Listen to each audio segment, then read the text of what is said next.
आबाद में हो, उनके लिए बड़ी दिक्कत पेश आएगी। और अगर नाम उनका नहीं आएगा तो फिर उनको वोट डालने का इख्तियार नहीं मिलेगा। और फिर ये जो एक्सरसाइज को इलेक्शन कमीशन खुद अपने उसमें नोटिफिकेशन में कह रहा है कि ईआरओ और ईआरओ सिटीजनशिप एक्ट 1955 में कॉम्पिटेंट अथॉरिटी को बोल सकता है।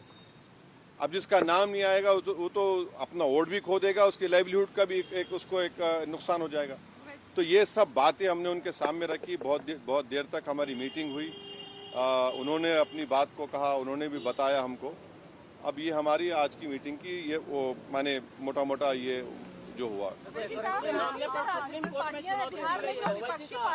एक के बाद एक पहले मैडम को। विपक्षी पार्टियां जो दूसरी है वो सुप्रीम कोर्ट पहुंच गई है इसी मुद्दे को लेकर। कह रही कि एफआईआर जो है वो कहीं न कहीं इस वजह से भी किया जा रहा है ताकि बीजेपी को फायदा हो सके। वहाँ नोटिस इशू किया 10 तारीख के लिए।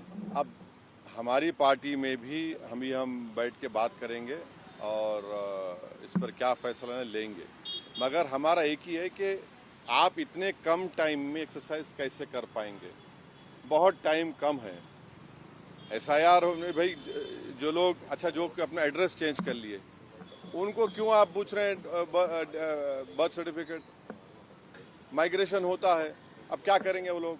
मैं हैदराबाद में बैठा हूँ, तेलंगाना के मुख्तलिफ गाँव से हर मेरे ऑफिस को कभी 10 लोग कभी 20 लोग बिहार के आते हैं कि हम यहाँ पर लेबर हैं, बताओ हम क्या करना चाहिए। अब उनके पास पैसे भी नहीं है वापस जाने बिहार को। परेशानी वो होगी क्योंकि लॉ तो बोल रहा है कि उनको रहना पड़ेगा वहां पर।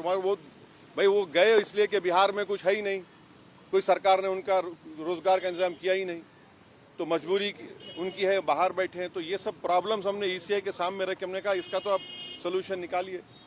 चुनाव आयोग ने क्या भरोसा दिया आपको? काफी अब चुनाव आयोग खुद बोलेगा, मैं क्यों बोलूंगा चुनाव आयोग की तरफ से, क्योंकि वो तो अंदर से आप आश्वस्त नहीं आश्वस्त सवाल नहीं। देखिए हमने ये सब जो बातें आपके सामने रखी हैं, जो पॉइंट्स हमने सामने रखी हैं, उनके सामने जाके बोला हमने कि ये प्रैक्टिकल डिफिकल्टीज हैं। कैसा आप एक महीने के अंदर कैसा करेंगे। तो उन्होंने कहा कि नहीं हम लोग बीएलओस को रखे हैं, वॉलंटियर्स को रखे हैं। तो ये है कि जल्दबाजी में अगर 15-20% लोगों के नाम भी मिस हो गए और फिर आप देखिए मिस जब हो जाएंगे तो उसका सिटीजनशिप का मामला हो जाएगा। ये तो आप वही तो आसाम का डिओटर हो जाएगा फिर। तो ये अप्रीहेंशन है, ये जेन्युइन अप्रीहेंशन है। सर बिहार कानून व्यवस्था को लेकर बांग्लादेशी रोहिंग्याओं को निकालने के लिए एसआईआर है। अरे देखिए फिर 2024 में किसको वोट डालने दिया आपने? 24 में आपने वोट दिया, मैंने वोट डाला बिहार में। हमारा देखिए एक सिनारियो विजुअलाइज करिए आप लोग। अगर कोई लोकसभा के चुनाव में 20,000 वोट से हार गया कोई, और अब एसआईआर के बाद उसी के पार्लियामेंट सांसद में 20,000 कम हो गए, तो फिर वो क्या करेगा बेचारा? उसको राइट मिलना चाहिए। राइट तो रिकॉल तो हमारे पास नहीं है। तो इसीलिए हम कह रहे हैं हम एसआईआर के खिलाफ नहीं है, आप टाइम दीजिए ना। विपक्ष कह रहा है